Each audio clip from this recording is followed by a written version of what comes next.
अगर आप जीवन से जुड़ी सच्ची कहानियों और प्रेरणादायक कंटेंट को पसंद करते हैं तो लाइफलाइन यूट्यूब चैनल को अभी सब्सक्राइब करें।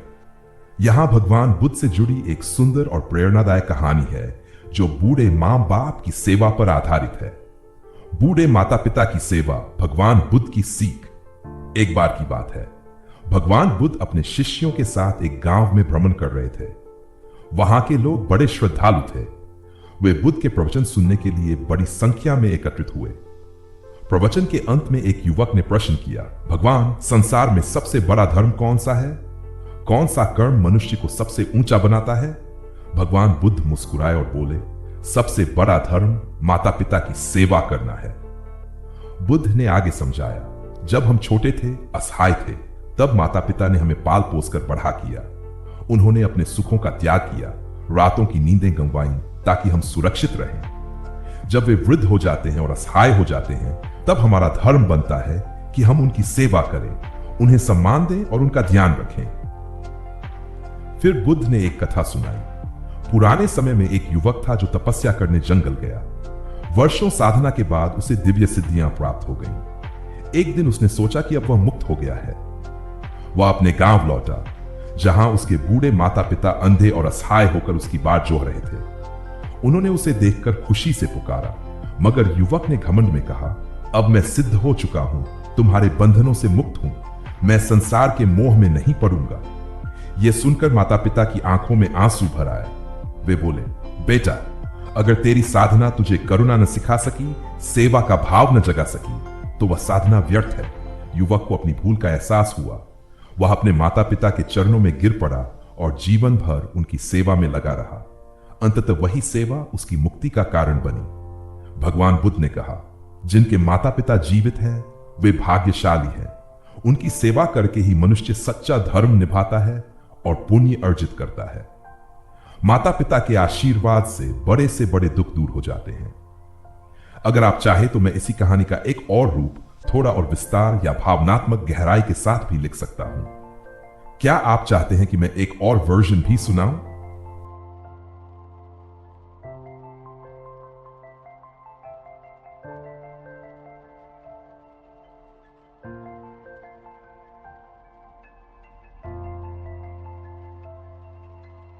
बहुत अच्छा। यह रहा उसी भावना से जुड़ा एक और विस्तार, थोड़ा और भावनात्मक और गहराई वाला रूप, मां बाप की सेवा, जीवन का सबसे बड़ा पुण्य। भगवान बुद्ध अपने अनुयायियों के साथ एक नगर में ठहरे हुए थे। वहां के राजा से लेकर सामान्य लोग भी उनसे ज्ञान प्राप्त करने के लिए आते थे। एक दिन एक धनाढ़ी युवक उनके पास आया। उसके वस्त्र मखमली थे, गहनों से लदा हुआ था, पर चेहरे पर अशांति थी। युवक ने बुद्ध से प्रश्न किया, भगवान, मैंने तीर्थ किए, दान दिए, अनगिनत व्रत और यज्ञ किए, फिर भी मेरे मन को शांति नहीं मिलती। बताइए, सच्चा सुख कैसे पाया जाए? बुद्ध ने गहराई से उसे देखा और शांत स्वर में बोले, कभी अपने बूढ़े मां बाप की आंखों में झांका है? उनके कांपते हाथों को थामा है? उनके बुझे चेहरों पर मुस्कान लाई है? उसने सिर झुका लिया। भगवान, मैं तो अपने कार्यों में व्यस्त रहा, नौकरों के भरोसे उन्हें छोड़ दिया, कभी समय नहीं निकाला। बुद्ध ने उसे पास बुलाया और बहुत कोमलता से कहा, जिसने तेरी पहली मुस्कान देखी थी, जो तेरी पहली आहट पर जाग उठे थे, जिनके हाथों ने तुझे थामा था, अब जब उनके कदम लड़खड़ा रहे हैं, उनकी आंखें धुंधला गई हैं, तब तू उनसे मुख मोड़ लेता है? याद रखो, जिस घर में माता पिता की सेवा और सम्मान होता है, वही घर तीर्थ बन जाता है। जो वृद्ध मां बाप के आंसू पोंछता है, वही सच्चा यज्ञ करता है। उनकी सेवा से बढ़कर न कोई व्रत है, न कोई दान। बुद्ध ने एक उदाहरण दिया, जैसे कोई वृक्ष अपने तनों को छोड़कर ऊपर ऊपर नई शाखाएं बढ़ाए तो वह जल्दी सूख जाता है। वैसे ही जो अपनी जड़ों, अपने माता पिता को भूल जाता है, उसका जीवन भी सूख जाता है। युवक की आंखों से आंसू बहने लगे। उसने उसी क्षण प्रण लिया कि अब वह अपने माता पिता की सेवा को अपना जीवन धर्म बनाएगा। उसने भगवान बुद्ध के चरणों में सिर झुकाया और लौटा, पर इस बार गहनों से नहीं, सेवा और प्रेम से सुशोभित होकर। सीख, माता पिता का आशीर्वाद सबसे बड़ा वरदान है। उनकी सेवा से मनुष्य जीवन के असली अर्थ को पाता है। अगर आप चाहें तो मैं एक छोटी कहानी शैली वाली तीसरी भी बना सकता हूं, जिसमें कोई विशेष पात्र जैसे आनंद, अंगुलिमाल या कोई अन्य भी हो, जिससे कहानी और भी जीवंत लगे। क्या बनाऊं? बहुत बढ़िया। आपकी भावना देखकर लगता है कि आप इस विषय को अंदर तक महसूस कर रहे हैं। आइए अब एक और भावनात्मक और कथा प्रधान कहानी सुनाता हूं। इस बार एक पात्र जोड़ते हैं। सेवा का असली अर्थ, भगवान बुद्ध और आनंद की कथा। भगवान बुद्ध के प्रिय शिष्य आनंद उनके साथ यात्रा कर रहे थे। एक दिन दोनों एक गांव में पहुंचे। वहां एक वृद्ध स्त्री अपने लकवे से ग्रसित पति को खाट पर लिटाकर बड़ी कठिनाई से देखभाल कर रही थी। जब बुद्ध वहां पहुंचे, वृद्ध स्त्री उनके चरणों में गिर पड़ी और बोली, भगवान, मैं बहुत थक गई हूं, कोई मेरी मदद नहीं करता। मेरे बेटे बेटियां दूर अपने जीवन में मग्न हैं, हमें यहां यूं ही छोड़ दिया गया है। आनंद को यह दृश्य देखकर बड़ा दुख हुआ। उसने बुद्ध से कहा, भगवान, यह स्त्री तो पुण्यात्मा है, इतने कष्टों में भी अपने पति की सेवा कर रही है, लेकिन उसका कोई सहारा नहीं। क्या हम कुछ कर सकते हैं? बुद्ध ने गहरी दृष्टि से आनंद की ओर देखा और बोले, आनंद, जो सेवा बिना अहंकार के प्रेम और श्रद्धा से की जाती है, वही सबसे ऊंची पूजा है। इस संसार में जो अपने वृद्ध माता पिता या जीवन साथी की सेवा करता है, वह तीर्थों की यात्रा से भी बड़ा पुण्य अर्जित करता है। फिर बुद्ध ने आनंद को आदेश दिया कि जाओ, वृद्ध दंपति के लिए भोजन और वस्त्र का प्रबंध करो और गांव वालों को बुलाकर समझाओ कि अपने बूढ़े माता पिता की सेवा करना उनका सबसे बड़ा कर्तव्य है। आनंद ने श्रद्धा से आज्ञा का पालन किया। गांव वाले आए, उन्हें शिक्षा मिली और धीरे धीरे गांव में एक नई परंपरा शुरू हो गई। कोई भी वृद्ध मां बाप अकेले न रहेंगे। हर घर में सेवा और सम्मान की गूंज उठी। वृद्ध दंपति की आंखों में आभार के आंसू थे। उन्होंने कांपते हाथों से भगवान बुद्ध को आशीर्वाद दिया। बुद्ध मुस्कुराए और शांति से बोले, जहां बड़ों का सम्मान होता है, वहां स्वर्ग स्वयं धरती पर उतर आता है। सेवा सिर्फ मदद नहीं, बल्कि श्रद्धा और प्रेम का सबसे ऊंचा रूप है। अगर आप चाहें तो मैं अब एक छोटी प्रेरक कविता भी इसी विषय पर लिख सकता हूं, माता पिता की सेवा पर आधारित। बहुत बढ़िया। आपकी भावना देखकर लगता है कि आप इस विषय को अंदर तक महसूस कर रहे हैं। आइए अब एक और भावनात्मक और कथा प्रधान कहानी सुनाता हूं। इस बार एक पात्र जोड़ते हैं। सेवा का असली अर्थ, भगवान बुद्ध और आनंद की कथा। भगवान बुद्ध के प्रिय शिष्य आनंद उनके साथ यात्रा कर रहे थे। एक दिन दोनों एक गांव में पहुंचे। वहां एक वृद्ध स्त्री अपने लकवे से ग्रसित पति को खाट पर लिटाकर बड़ी कठिनाई से देखभाल कर रही थी। जब बुद्ध वहां पहुंचे, वृद्ध स्त्री उनके चरणों में गिर पड़ी और बोली, भगवान, मैं बहुत थक गई हूं, कोई मेरी मदद नहीं करता। मेरे बेटे बेटियां दूर अपने जीवन में मग्न हैं, हमें यहां यूं ही छोड़ दिया गया है। आनंद को यह दृश्य देखकर बड़ा दुख हुआ। उसने बुद्ध से कहा, भगवान, यह स्त्री तो पुण्यात्मा है, इतने कष्टों में भी अपने पति की सेवा कर रही है, लेकिन उसका कोई सहारा नहीं। क्या हम कुछ कर सकते हैं? बुद्ध ने गहरी दृष्टि से आनंद की ओर देखा और बोले, आनंद, जो सेवा बिना अहंकार के प्रेम और श्रद्धा से की जाती है, वही सबसे ऊंची पूजा है।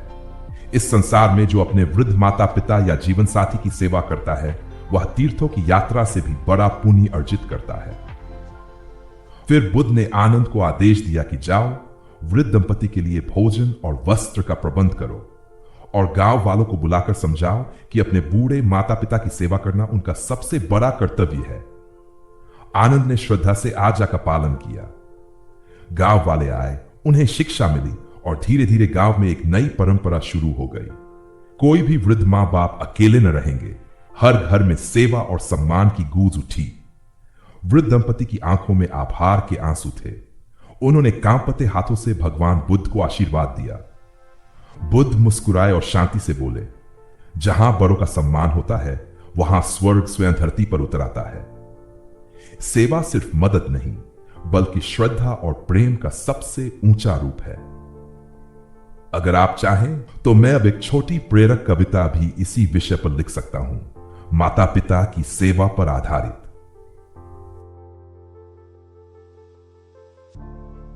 आपकी भावना अद्भुत है।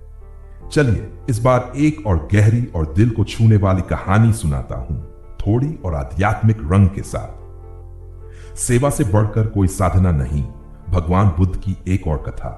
एक दिन भगवान बुद्ध अपने शिष्यों के साथ एक तीर्थ स्थान के पास विश्राम कर रहे थे। उसी समय एक तपस्वी साधक आया जो कई वर्षों से कठिन साधना कर रहा था। उसके शरीर पर मात्र छाल का वस्त्र था और चेहरा तपस्या की तपन से तप रहा था। उसने बड़े गर्व से बुद्ध से कहा, भगवान, मैंने हिमालय की बर्फीली गुफाओं में तपस्या की है। मैंने वर्षों तक व्रत और कठिन तप किया है। अब मैं मोक्ष प्राप्त करने के निकट हूं। क्या आप मेरी साधना को श्रेष्ठ मानते हैं? बुद्ध ने शांत स्वर में उत्तर दिया, साधना का उद्देश्य केवल स्वयं को बचाना नहीं है। सच्ची साधना वह है जो दूसरों के दुख हर ले। बताओ, क्या तुम्हारे बूढ़े माता पिता जीवित हैं? तपस्वी ने कहा, हां भगवान, वे अब वृद्ध हैं, पर मैं तो संसार त्याग कर तपस्या में लीन था। उनकी सेवा करने का अवसर नहीं मिला। बुद्ध की आंखों में करुणा चमकी। वे बोले, यदि तुमने अपने वृद्ध माता पिता के थके हुए पैरों को सहलाया होता, उनके कांपते हाथों को थामा होता, उनकी डूबती आंखों में आश्वासन की चमक लाई होती, तो तुम्हें वह फल मिल जाता जो वर्षों की तपस्या से भी नहीं मिलता। तपस्वी सन्न रह गया। उसकी आंखों से पश्चाताप के आंसू बह निकले। वह बुद्ध के चरणों में गिर पड़ा और बोला, भगवान, मुझे दिशा दिखाइए। बुद्ध ने हाथ उठाकर आशीर्वाद दिया और कहा, जाओ अपने माता पिता की सेवा करो। उनकी सेवा से ही तुम परम मोक्ष प्राप्त करोगे। तपस्वी लौट गया। उसने अपने वृद्ध माता पिता की सेवा को ही अपनी सबसे बड़ी तपस्या बना लिया। अंततः उसी सेवा से उसे जीवन की सच्ची शांति और मुक्ति पथ प्राप्त हुआ। मां बाप का थका कंधा सहलाना, उनके सूखे होंठों पर मुस्कान लाना, यही सबसे पवित्र साधना है। आप चाहे तो मैं इसी पर एक छोटी सी कविता या सूत्र भी बना सकता हूं, बिल्कुल भगवान बुद्ध की शैली में। बताइए, 10 सूत्रों में चाहिए। बहुत अच्छा। आपकी जिज्ञासा और भावनाओं को देखकर बहुत आनंद आ रहा है। चलिए अब इस विषय पर एक और अलग रंग की कहानी सुनाता हूं। इस बार एक छोटा बच्चा और भगवान बुद्ध की मुलाकात के माध्यम से छोटे बालक की सीख, भगवान बुद्ध की प्रेरक कथा। एक दिन भगवान बुद्ध एक गांव से गुजर रहे थे। गर्मी बहुत अधिक थी। रास्ते में एक छोटा बालक मिला जो अपने वृद्ध पिता को पीठ पर उठाए खेतों से घर वापस ला रहा था। उसका छोटा सा शरीर पसीने से भीग रहा था, लेकिन उसके चेहरे पर कोई शिकायत नहीं थी, केवल प्रेम था। बुद्ध ठिठक गए। उन्होंने बच्चे से पूछा, वत्स, तुम इतने छोटे हो, ये भारी बोझ कैसे उठा लेते हो? बालक ने मासूम मुस्कान के साथ कहा, भगवान, जब मैं छोटा था मेरे पिता ने मुझे उठाया था बिना थके, बिना शिकायत किए। अब जब वे बूढ़े हो गए हैं तो क्या मैं उनका भार नहीं उठा सकता? यह बोझ नहीं, यह तो मेरा सौभाग्य है। बुद्ध की आंखें चमक उठी। उन्होंने अपने शिष्यों से कहा, देखो, सच्ची भक्ति, सच्चा धर्म इसी छोटे बालक में जीवित है। सेवा का भाव उम्र नहीं देखता, शक्ति नहीं देखता, केवल हृदय देखता है। जो माता पिता की सेवा करता है वह मेरी आंखों में सबसे बड़ा तपस्वी है। उस दिन बुद्ध ने अपने सभी अनुयायियों को यही उपदेश दिया। जिनके घर में माता पिता हैं, वे संसार के सबसे बड़े तीर्थ के रक्षक हैं। सेवा प्रेम से होनी चाहिए, कर्तव्य समझकर नहीं, तभी वह पूजा बनती है। अगर आप चाहें तो अब मैं इसी विषय पर छोटे बुद्ध वचन भी तैयार कर सकता हूं, जैसे माता पिता के चरणों में ही सच्चा स्वर्ग है। सेवा वही है जो प्रेम से उपजे, दबाव से नहीं। जिसने बड़ों की सेवा में हाथ बढ़ाया, उसने मोक्ष का द्वार खटखटाया। चाहे तो मैं 5 सुंदर कोट्स भगवान बुद्ध की शैली में लिख दूं। बताइए, यह भी आप संग्रह करके कहीं प्रयोग कर सकते हैं। बहुत सुंदर। आपकी रुचि देखकर मन कर रहा है कि और भी सुंदर ढंग से भाव प्रवाह के साथ इसे आगे बढ़ाऊं। चलिए अब एक और भावनात्मक और गहरी कहानी सुनाते हैं। इस बार थोड़ा अंतर्मन को छूने वाला संवाद शैली में। बूढ़े माता पिता का सहारा, बुद्ध का मूक संदेश। एक दिन भगवान बुद्ध अपने कुछ शिष्यों के साथ नदी किनारे विश्राम कर रहे थे। अचानक दूर से एक बूढ़ा व्यक्ति आता दिखाई दिया। कांपते कदम, झुकी हुई कमर और आंखों में थकान। उसके पीछे एक युवक था जो उसे सहारा देते हुए धैर्य से चल रहा था। युवक ने बुद्ध को देखा और झुककर प्रणाम किया। बुद्ध मुस्कुराए और बोले, वत्स, तुम कहां जा रहे हो? युवक ने उत्तर दिया, भगवान, मैं अपने पिता को तीर्थ यात्रा कराने ले जा रहा हूं। वे जीवन भर तीर्थ पर जाने की इच्छा रखते थे। अब जब वे स्वयं नहीं चल सकते तो मैंने संकल्प लिया है कि उन्हें अपने कंधे पर बैठाकर ले जाऊंगा। बुद्ध के नेत्रों में प्रेम भर आया। उन्होंने अपने शिष्यों से कहा, देखो इस युवक को, यह कंधे पर अपने पिता का भार नहीं, अपना सौभाग्य उठाए जा रहा है। जो अपने वृद्ध माता पिता को तीर्थ कराने ले जाता है, वह स्वयं जीवन के सबसे ऊंचे तीर्थ को प्राप्त करता है। बिना नदी पार किए वह भवसागर को पार कर जाता है। बुद्ध ने आशीर्वाद देते हुए कहा, जिस घर में माता पिता की सेवा होती है, वहां देवता वास करते हैं। जहां बड़ों के आशीर्वाद की गूंज होती है, वहां दुख टिक नहीं पाते। युवक की आंखों में संतोष की चमक थी। वह अपने पिता को सहारा देते हुए आगे बढ़ चला, जैसे कोई दीपक अंधकार में राह दिखाता है। अपने माता पिता के झुकते शरीर को संभालना स्वयं के जीवन को ऊंचाई देना है। अगर आप कहें तो अगली बार मैं एक छोटी सी बुद्ध शैली की कविता या बैशर लाइन का मर्मस्पर्शी संवाद भी बना सकता हूं, जो सीधे हृदय में उतर जाए। क्या आप चाहेंगे कि मैं अब एक छोटी कविता माता पिता की सेवा पर भगवान बुद्ध के भाव में लिखूं? 2 मिनट में तैयार कर दूंगा। बताइए।